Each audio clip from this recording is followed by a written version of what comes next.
Number 4. Comments.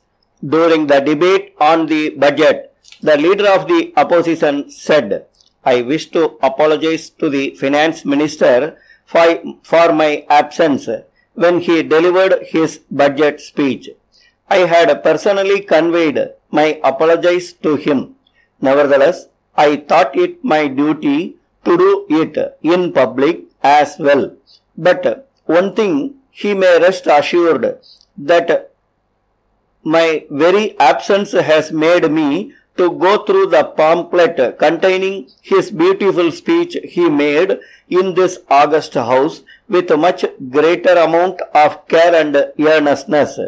In the course of the discussion, various criticisms were levelled against the government, and member after member representing various constituencies spoke about the need for greater amenities in one direction or another.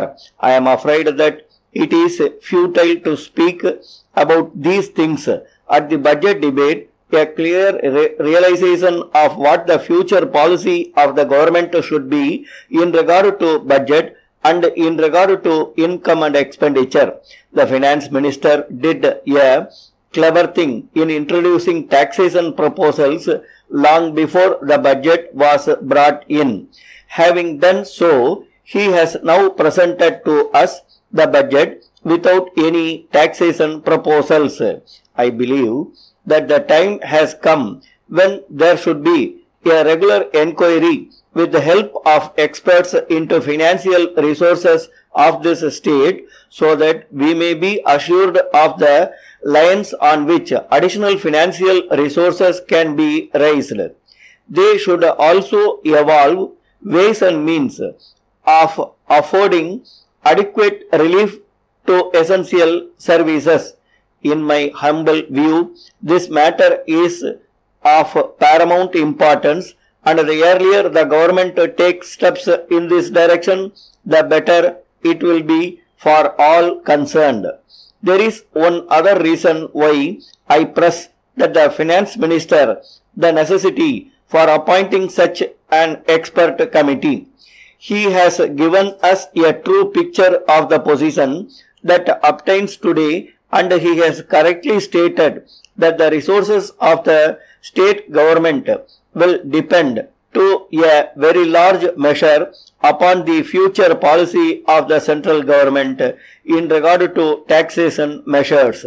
That is all the more necessary why I honestly feel it could be possible for him to appoint a committee of the nature I have suggested.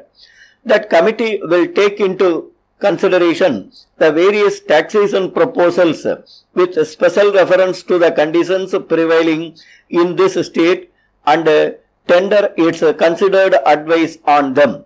I do not think that our criticisms will be really effective unless we take stock of the situation between now and the next budget and apply our minds to the task ahead of us. Then, sir, I have suggested on former occasions too that standing committees to every department and every minister must be constituted.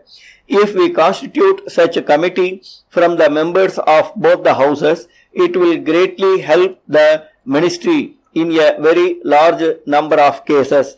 I know that there are cabinet subcommittees formed from time to time, but as the minister's hands are full, these standing committees will be really useful in giving the necessary advice and guidance on a variety of subjects that require to be handled by them.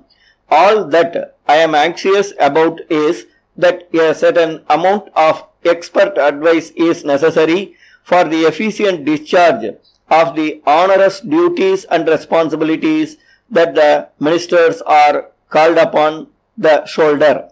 There are one other factor that I wish to refer to, and that is the government's policy with regard to loans. I believe that it will be left to the expert committee.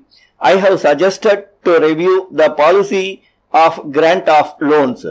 There is the unfortunate tradition that has been handed down from generation to generation by previous successive governments that loans are to be granted only for productive enterprises. I think the expression productive enterprise has been very vaguely and loosely defined. According to that definition, education, public health, and such other nation building activities do not come under productive enterprise. If you are to take a long range view of the whole matter, you will see that there is no other productive enterprise so far as government's financial resources are concerned than a well-regulated policy of education spread over the length and breadth of this country and a well-regulated policy of public health ensuring the better health of the worker. If we keep this aspect of the matter as the guideline, we will be more than convinced that the loans that are sought for these schemes will be as productive as any other loan that you give to others. I am quite sure that any attempt honestly made in this respect will in the long run yield fruitful results.